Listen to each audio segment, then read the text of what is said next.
Hey, look, Builder Blog, that's sunlight. Today, I'm leaving the shop. We're all packed and ready in this tub, and we're heading to Rob's place to work on the weapon.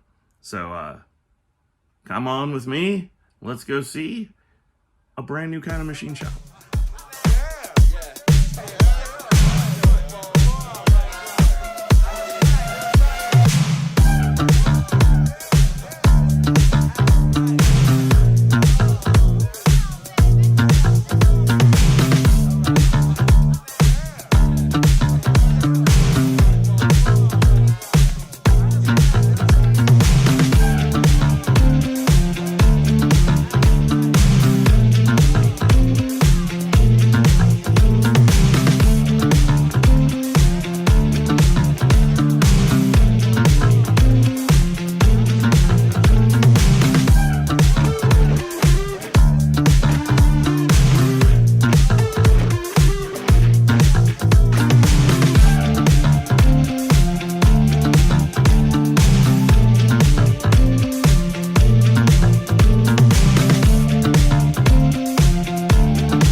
So I get to see my beautiful, beautiful baby here.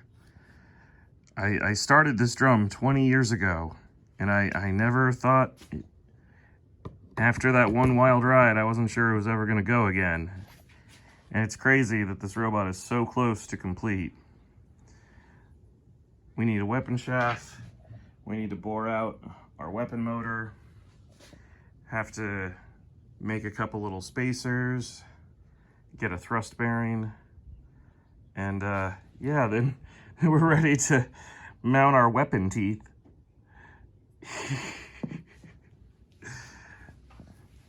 And now that I've been weighing this, I do not have enough weight for the four-wheel setup, so it's gonna look more like the bomb than I originally intended, and we're gonna go two-wheel. But we're so close. All right, ladies and gentlemen, there he is, man of the hour. So we've gone from Rob's professional shop to now we're in his private shop that is out in your garage.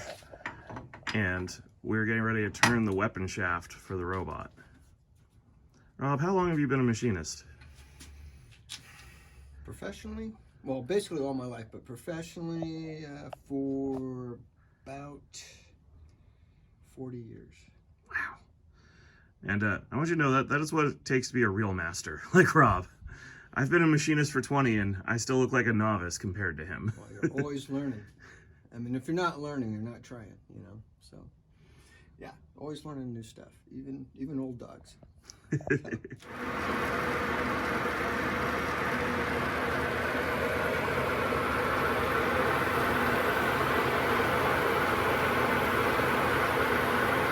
Take off an inch and then clean it up with a facing tool.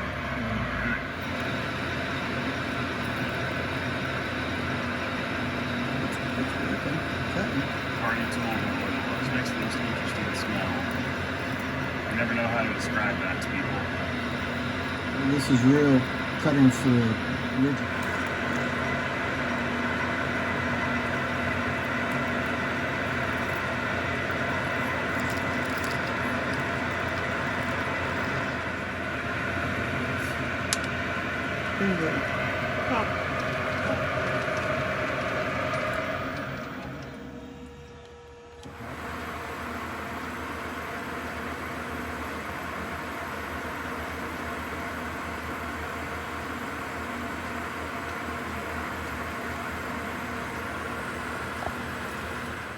So poor Rob here is working from my oh so clever and precise drawing. Rob, 40 years of mastership. Wow. What's insane is how well balanced this thing is, and we haven't done any balancing yet. I don't feel any I don't see any gyro motion at all. When I first put this together when I was like 18, I couldn't do this with it. Amazingly smooth. That is ridiculously smooth. Oh my god. And there's the magnets running inside. And when we strip this weapon tooth, the idea is you just switch to the next one, and you switch to the next one, and you switch to the, and you just keep going around and around. That feels really good. Until you run out of weapon teeth. That is amazingly smooth. Oh my god. And look where it stopped, right? Wow, yeah, level. Level. Theoretically, as it should.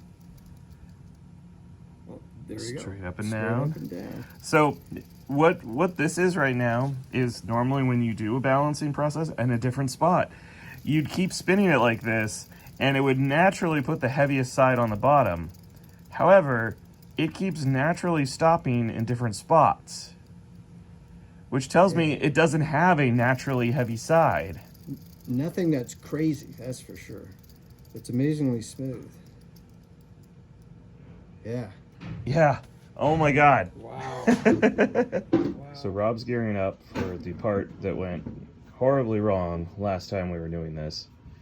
So when I was young Zach, 18, 19 years old, building this, I got to this step on the lathe where we have to put the coils inside and modify the motor housing. I dropped this off the lathe and sheared some of these tiny little cables, and it completely ruined the motor. And back in the day, these were like $400 or $500 motors, and little 18-year-old Zach didn't have the money to go buy a second one. I also lost my job shortly after that and lost access to that really big lathe. So that was part of the reason this robot got put on, really got put in hiatus after my parents demanded I stop working on it in the attic. And then I destroyed the most valuable part. But we're not going to make the same mistake twice. One, instead of klutzy me working on it, we actually have a machine master. And two, I have two of them this time. So if we drop one and destroy the coils, we do have a backup. See? I learn. He's learning. And that way we'll make sure big stupid 6-pound drum actually makes it to the contest and spins. Alright, wish us luck. I wanted to record this step for everybody. Rob is actually using his tailstock. He has a drill that's the exact size of the bore of inside the axle motor. And he's using this to get it pretty close to center as he loads it into the 6-jaw chuck. Now, this is just to get it really close, and then he's going to use an indicator to really bring it in. If we're lucky, it'll run true. Let's hope we're lucky. So right now, the knob he's turning closes all 6 jaws at the same time. But there's a 4-jaw set, or an adjustment, an XY adjustment on the back of that chuck, right? That's what the other holes are? Yeah, these are for centering. So we're not just throwing this in the lathe, hoping it's good and putting a hole in it. We're actually putting this on the lathe, indicating it in, and then putting a hole in it. And this is what makes all these parts so precise. We're hoping to spin about 9,000 RPM with this weapon. So, you know, we need this thing to be precise. Now, indicating in can take anywhere from 5 to 20 minutes. The goal is when you rotate this head, you want to see the indicator read completely 0.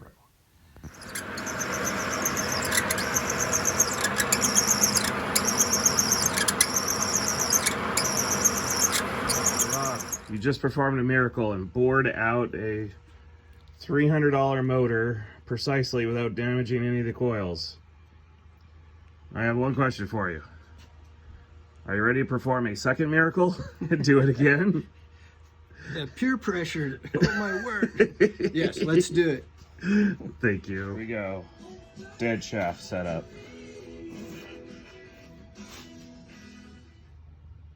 There it is. Titanium shaft installed. So this is an outrunner motor. Normally how outrunner motors work is just this one little part that has the cables coming out of it. It stays stationary. And then the magnets, which on most normal motors are stationary on the outside. What makes outrunner so special is the middle stays stationary and the exterior of the motor rotates. All this force gets transferred through this into a shaft that comes out the front. So most people use them like a normal motor. But what I do with my drum is we actually rip the motor apart. So this section got pulled out of this. And then this nice little guy, we take it, we cut the back off. And cut the back off, you have just this magnet ring. And I go ahead and I clean the outside of the magnet ring. We do some extra glue on the inside of this. And then we put glue on the inside of the drum, and we're going to put this directly into the frame. And then the stator part, which is this piece, you have to be very, very careful with. One of the things I destroyed, the first one we ever made way back when, this gets mounted to the robot, and this is stationary. The ring will go around this, and this will pulse and spin the weapon. And this has been my method for years to make sure there's no pulley belts. What's the best way to make sure your belt doesn't break? Well, you just don't have a belt. And to make all this work, I have to JB weld, and this is JB weld, the glue I'm going to be using tonight. It's a 2-part epoxy. It's super, super strong. And step one, I'm going to clean everything. We'll just see how dirty this is.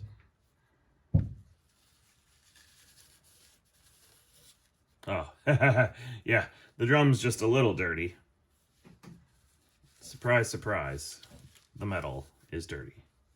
You've seen me do something similar on Skorpios during our motor hardening video. It's the Secrets of Bite Force with Paul.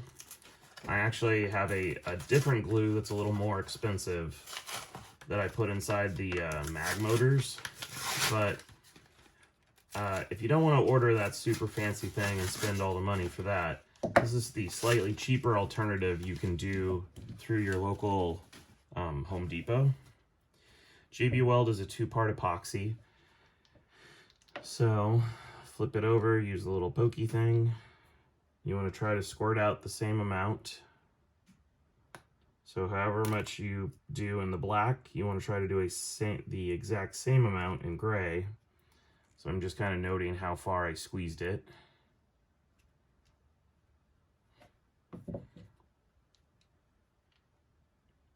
Once again, poke.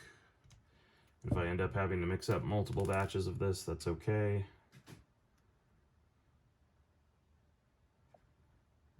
And that's about even. Maybe, I think I did a little more gray than black. Let me just add just a little more black. Okay. And people always wonder why I have mountains and mountains of zip ties. It's for moments like these. So you want to mix this stuff until it turns a gray color. And not that light gray. You want a dark gray. Okay, so up next, you're going to take the JB Weld, and the goal is to get it in between the magnets, which can be a little tricky. This is actually why I love using zip ties for spreading. You'll notice I just have a purple zip tie here. I'm trying to spackle its way into between the magnets. The reason you do this is when the rings take heavy hits, sometimes the magnets pop loose and they start clicking into each other, or worse, they come out and they start dragging on the stator. you're just going to work your way all the way around. This is basically armoring the inside of your robot. And then if I have too much material on the zip tie, I'll just start wiping it into the drum, because our goal is to get a bunch in the drum anyway. Once you have everything spackled in between, I start doing this thing where I rub on the top of the magnets. And I'm either trying to get the extra material out, or I'm still trying to force more glue in between the magnets. I just press it down on the table. I slowly rotate it with the zip tie pressed up against, and I use it like a little scraper. And I'll usually do both sides, which you should see here in just a moment. But this whole process takes time. To do one stator, it took me about 20 minutes, and you just need to be patient. The magnets are going to be pushing the glue all over the place because JB Weld is slightly magnetic. You really just want to make sure you do take your time. And if this dries and you do end up with a high spot that's rubbing on the stator, you can use a Dremel tool to carve it down. But generally, it's so much easier to do stuff when the JB Weld is wet. And it does take 24 hours, so this is not something you just do the night before.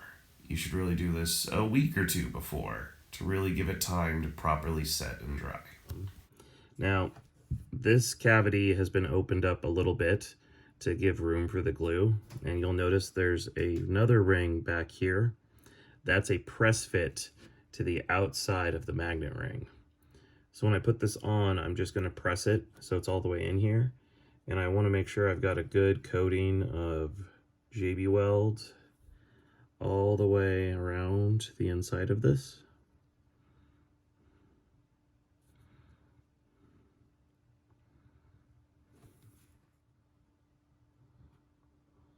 Really hoping I don't have to mix up more. Can I get a good coat?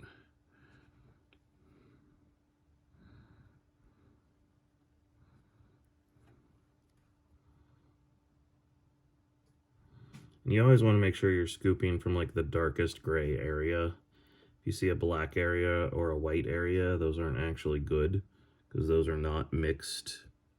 You know, like there's just a big clump of white I just put in there.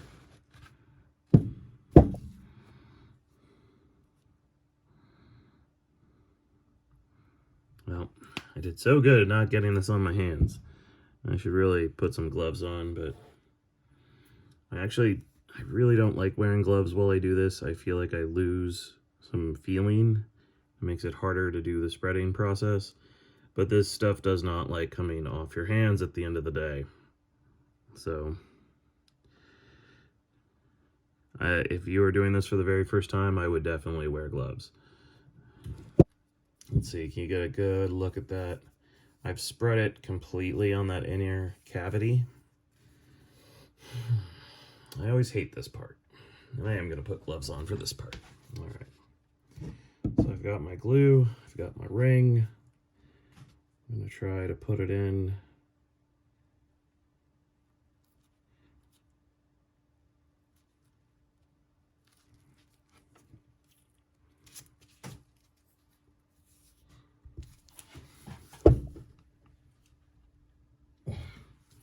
I'm pressing down. All right, unfortunately, I did have one problem. For the most part, you can see the magnets are well coated. I didn't get too much push out, but I did scrape that one wall pretty hard. I got a big glob in there. I got to take care of that. Otherwise, this is going to ruin the entire drum and all the work that went into getting us here. So as you can see, I grabbed my trusty purple zip tie. I'm back at it. We're scraping out the extra and we're smoothing out any problems that may have cropped up after pressing. This is probably the most important step. So I know this week I promised you guys a weapon test.